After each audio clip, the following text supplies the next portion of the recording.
नमस्कार दोस्तों, एक बार फिर से आपका स्वागत है आपके अपने यूट्यूब परिवार आज़ाद एकेडमी में। उत्तर प्रदेश शिक्षा सेवा चयन आयोग यूपी टेट का सिलेबस जारी कर चुका है और उसके साथ ही साथ आपका सुपर टेट का भी सिलेबस जारी हो गया है। उत्तर प्रदेश शिक्षा सेवा चयन आयोग बहुत तेज़ी से कार्य कर रहा है। देखिए, सुपर टेट की अभी डेट घोषित नहीं हुई, लेकिन फिर भी उन्होंने सिलेबस जारी कर दिया है। टेट आपका जो है वो 2, 3, 4 जुलाई 2026 को संपन्न होना है, जिसका नोटिफिकेशन अभी आना बाकी है, लेकिन तिथियों की घोषणा, परीक्षा कैलेंडर जो है वो चयन आयोग ने जारी कर दिया है। तो इसी क्रम में आज यूपी टेट का सिलेबस भी जारी हो गया है। सिलेबस में क्या आएगा, कैसा रहेगा, उस सब पर हम चर्चा करेंगे। तो चर्चा करने से पहले अगर साथियों आप हमारे चैनल पर नए हैं तो हमारे चैनल को सब्सक्राइब करिए, बेल आइकॉन का बटन दबा दीजिए, जिससे कि आपको हमारी नोटिफिकेशंस मिलती रहें। और साथ ही साथ हमारी वीडियो अगर अच्छी लगती है तो इसे लाइक करिए, शेयर करिए और चैनल को सब्सक्राइब भी करते रहिए। तो चलिए देखिए, यूपी टेट की संरचना और विषय वस्तु, क्या संरचना रहेगी, क्या विषय वस्तु रहेगी, इन सब पर देखिए चर्चा करेंगे हम। तो इसी क्रम को आगे बढ़ाते हुए आप देखिए, यूपी टेट संरचना और विषय वस्तु क्या है। प्राथमिक स्तर पर टेट जो है, जो कक्षा 1 से 5 तक के लिए कराई जाती है, इस देखिए कक्षा 1 से 5 और 6 से 8, ये 2 तरह का टेट होता है। तीसरी तरह का कोई भी टेट एग्ज़ाम नहीं होता है। प्राइमरी टेट और जूनियर टेट 2 ही प्रकार के होते हैं। दोनों में ही परीक्षा अवधि जो होती है, समय होता है 150 मिनट का, अर्थात 2.5 घंटे का समय रहता है और 150 क्वेश्चन ही आते हैं। तो आपको पूरा 150 मिनट मिल जाते हैं 150 क्वेश्चन करने के लिए, अर्थात आपके पास एक क्वेश्चन को करने के लिए 1 मिनट मिलता है। आप चाहें तो अपना टाइम मैनेजमेंट कैसे भी कर सकते हैं। कुछ क्वेश्चन आधे मिनट में भी हो जाते हैं, कुछ क्वेश्चन जो हैं आपके 1 से ऊपर मिनट यानी 2 मिनट में भी होते हैं, 3 मिनट में भी होते हैं। तो चलिए, इसका संरचना क्या रहेगी वो बता चुके हैं हम। 150 क्वेश्चन आएंगे, 150 मिनट का टाइम होगा। सारे के सारे MCQ क्वेश्चन होंगे, बहुविकल्पीय क्वेश्चन होंगे और प्रत्येक 1 नंबर का क्वेश्चन होगा। नेगेटिव मार्किंग इसमें नहीं होती है। देखिए, अब इसकी विषय सूची क्या है। बाल विकास और शिक्षण विधि जो है वो अनिवार्य है आपका ये, और अनिवार्य का मतलब सीधे सीधे यही है कि ये सबके लिए कंपलसरी है। बाल विकास और शिक्षण विधि के 30 क्वेश्चन 30 अंक के आएंगे। हिंदी भाषा जो है वो अनिवार्य है, प्रथम भाषा के रूप में हिंदी अनिवार्य रहेगी। इसके भी आपके 30 क्वेश्चन 30 अंक के आएंगे। उसी के साथ सेकंड भाषा में आप, सेकंड लैंग्वेज ये जो है, उसमें आप अंग्रेजी, उर्दू या संस्कृत में से किसी एक भाषा का चयन कर सकते हैं। इसके भी 30 क्वेश्चन और 30 नंबर के ही आएंगे। मैथ आपका अनिवार्य रहेगा, ये मैथ आपका अनिवार्य रहेगा। पर्यावरण अध्ययन भी आपका अनिवार्य रहेगा। सारे के सारे पाँचों सब्जेक्ट के आपके 30 क्वेश्चन आएंगे और 30-30 करके ये टोटल 150 क्वेश्चन हो जाएंगे। तो बाल विकास, शिक्षण विधि, हिंदी भाषा और सेकंड में आप 3 भाषाएं हैं, अंग्रेजी, उर्दू और संस्कृत। इन तीनों में से कोई एक सिलेक्ट आप कर सकते हैं। उसी के साथ आपका गणित जो है सबके लिए कॉमन रहेगा, समान रहेगा, और पर्यावरण अध्ययन भी समान रहेगा।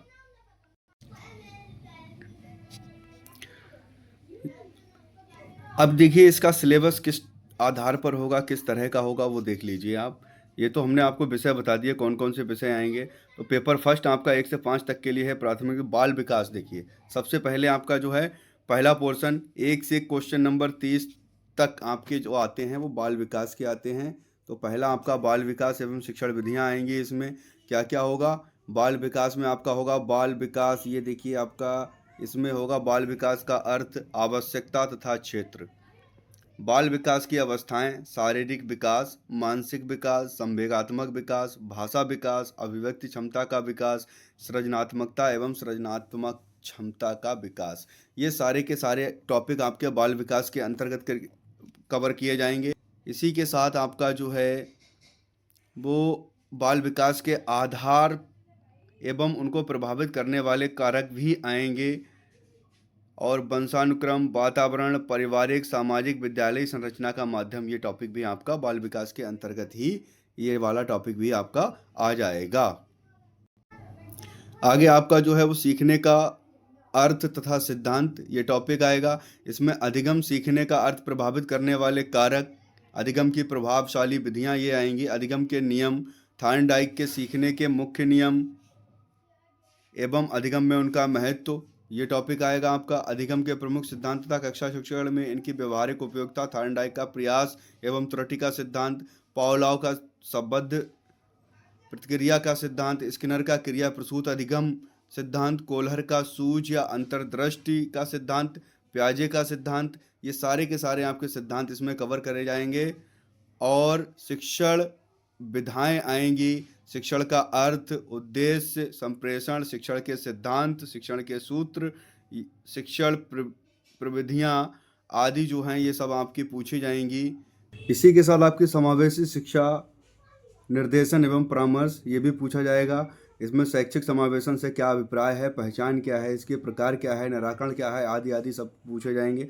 समावेशन के लिए आवश्यक उपकरण जो हैं वो उनसे संबंधित जानकारियाँ पूछी जाएंगी, सामग्री पूछी जाएगी, विधियाँ पूछी जाएंगी, TLM एवं अभ्यर्थियाँ पूछी जाएंगी।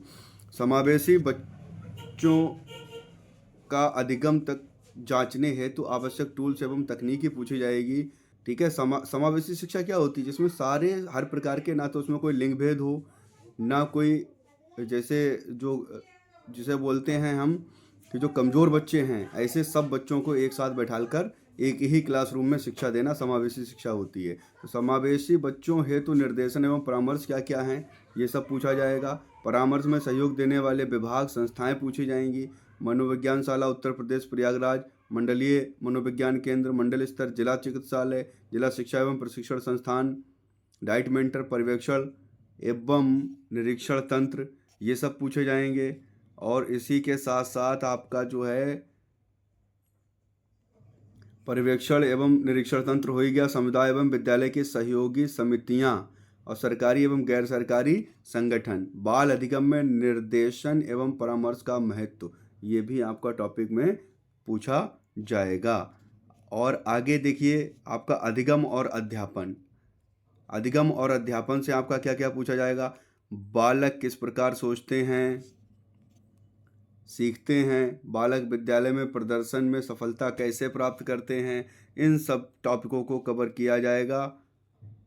और इसी के साथ साथ अधिगम और अध्यापन की बुनियादी प्रक्रियाएं बालकों की, ये देखिए टॉपिक है आपका बालकों की अधिगम कार्य नीतियां, सामाजिक क्रियाकलाप के रूप में अधिगम, अधिगम के सामाजिक संदर्भ, ये सब पूछा जाएगा। एक समस्या समाधानकर्ता और एक वैज्ञानिक अन्वेषक के रूप में बालक, ये पूछा जाएगा। बालकों में अधिगम की वैकल्पिक संरचना के बारे में पूछा जाएगा। बोध और संवेदनाएं, प्रेरणा और अधिगम, अधिगम में योगदान देने वाले कारक, निजी एवं पर्यावरणीय, तो ये जो है आपका बाल विकास से पूछा जाएगा। और अब जो बात करेंगे हम वो करेंगे हिंदी भाषा की, जो मेरा सब्जेक्ट भी है। और हिंदी भाषा हम आपको टेट में बहुत आराम से, बहुत ही आसानी तरीके से इसे कवर करा देंगे, उसकी आप बिल्कुल भी टेंशन ना लें। तो हिंदी भाषा में देखिए सबसे पहले क्या पूछा जाएगा, अपठित अनुच्छेद। सबसे पहले का मतलब ये है, जरूरी नहीं है सबसे पहले, इसका कहीं बीच में भी क्वेश्चन दे सकते हैं, लेकिन इससे बहुत ज़्यादा क्वेश्चन नहीं, 3 से 5 क्वेश्चन आएंगे, ज़्यादा नहीं आएंगे। हिंदी वर्णमाला बहुत अच्छा टॉपिक है, इससे भी कम से कम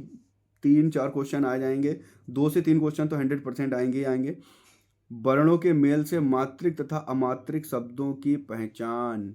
ठीक है, मात्रिक और अमात्रिक शब्द क्या हैं, वर्णों के मेल से। बहुत सरल टॉपिक है ये, आराम से एक बार आप जब क्लास इसकी पढ़ लेंगे तो बहुत आराम से समझ आ जाएगा। वाक्य रचना किस प्रकार करी जाती है, ये सब जो है आपको बहुत ही आसान से टॉपिक हैं, बहुत आसानी से ये कवर हो जाएंगे।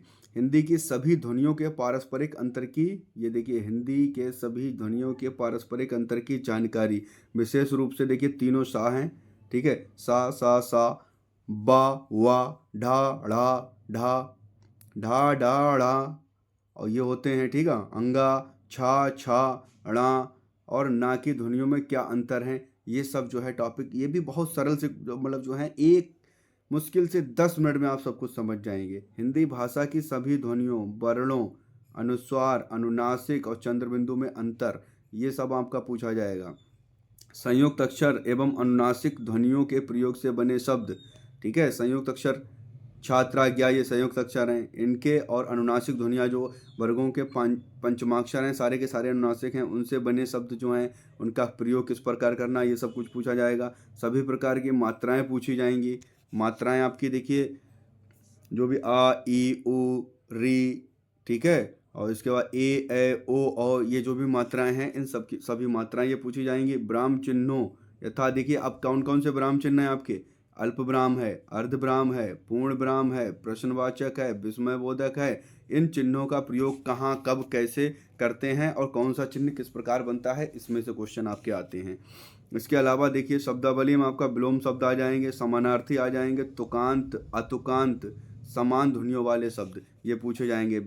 संज्ञा की परिभाषा और इनके भेद, सर्वनाम की परिभाषा भेद, क्रिया विशेषण इनके सबके भेद पूछे जाएंगे।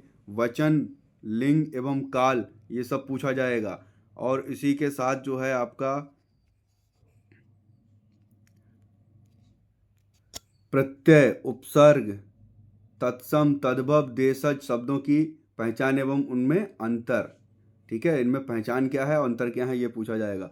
लोकोक्तियों एवं मुहावरों के अर्थ बहुत आसान है। संधि में देखिए क्या क्या पूछा जाएगा। स्वर संधि से आपकी देखिए 5 प्रकार होते हैं, दीर्घ संधि, गुण संधि, वृद्धि संधि, यण संधि, अयादि संधि। ये 5 प्रकार की क्लास हमारे चैनल पर पड़ी है, आप चाहें तो जाकर इनका देख सकते हैं। बहुत ही आसानी से और सरलता से हमने इसे समझाया है, आपकी एक बार में ही समझ में आ जाएगा। उसके अलावा संज्ञा सर्वनाम क्रिया विशेषण इन सबकी भी हमने जो है व्याकरण हिंदी व्याकरण नाम से एक प्लेलिस्ट बना रखी है, उसमें सब पढ़े हैं, ठीक है। उसके बाद व्यंजन संधि और विसर्ग संधि, सबसे ज़्यादा आपके स्वर संधि से क्वेश्चन आते हैं। व्यंजन विसर्ग से एक आध पूछ लिया तो ठीक है, वरना गारंटी नहीं इससे आ जाए, लेकिन स्वर संधि से क्वेश्चन आने ही आने हैं। वाच्य इसकी भी क्लास पड़ी हुई है। समास और अलंकार की अभी नहीं पड़ी, वो हम डाल देंगे, कोई दिक्कत नहीं है।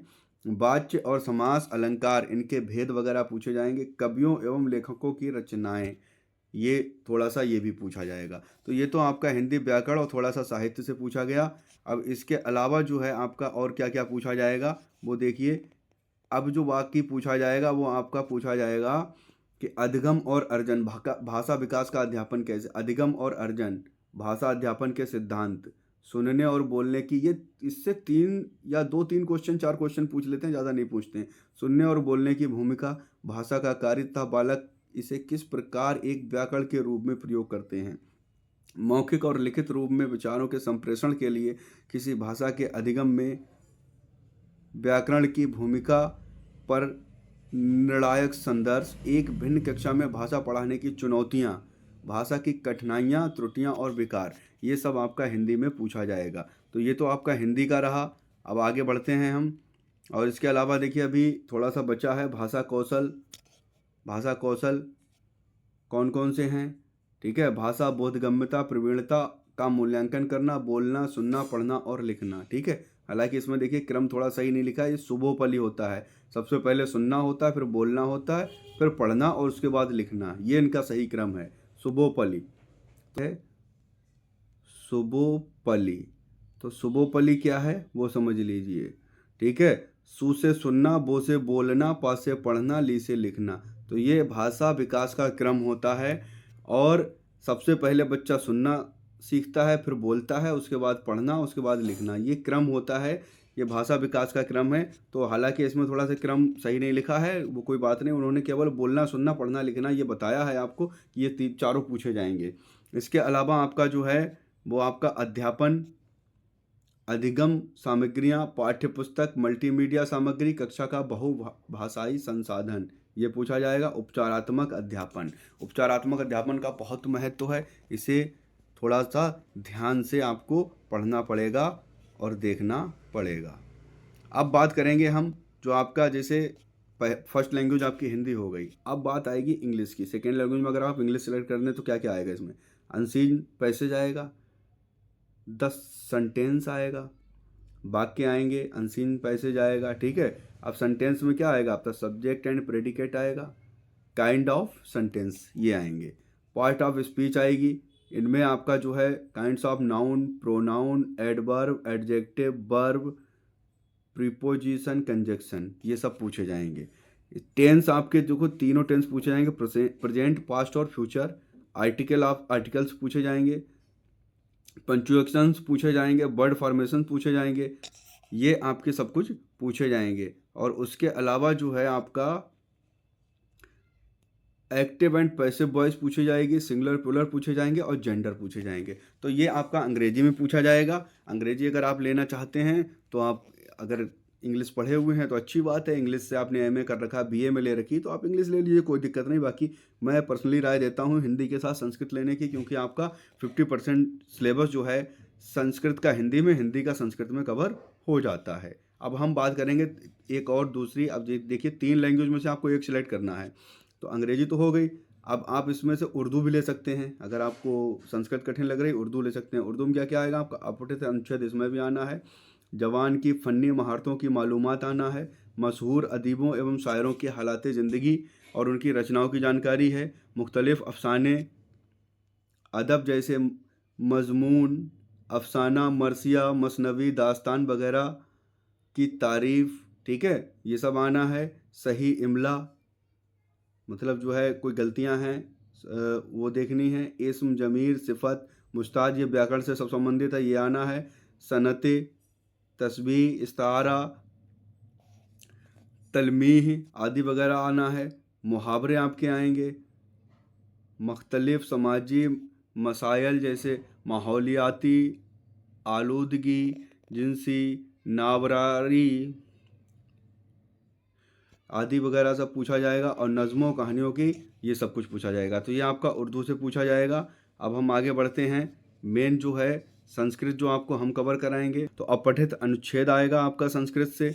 अपठित अनुच्छेद के बाद और क्या क्या आएगा आप देखिए। संज्ञाएं जो हैं आपकी, वो आपकी आएंगी अकारांत पुल्लिंग शब्द रूप जिन्हें बोलते हैं, ठीक है। अकारांत पुल्लिंग के शब्द रूप आएंगे, अकारांत स्त्रीलिंग के शब्द रूप आएंगे, अकारांत नपुंसकलिंग, ये तीनों लिंगों में आपके शब्द रूप पूछे जाएंगे। इकारांत स्त्रीलिंग आएगा, उकारांत पुल्लिंग आएगा, ठीक है। अब इकारांत स्त्रीलिंग पूछा जाएगा और उकारांत पुल्लिंग पूछा जाएगा। रिकारांत पुल्लिंग, रिकारांत स्त्रीलिंग, ये दोनों में पूछे जाएंगे। इसके अलावा आपका घर, परिवार, परिवेश, पशु पक्षियों, घरेलू उपयोग की वस्तुओं के संस्कृत में नाम, उनका परिचय पूछा जाएगा।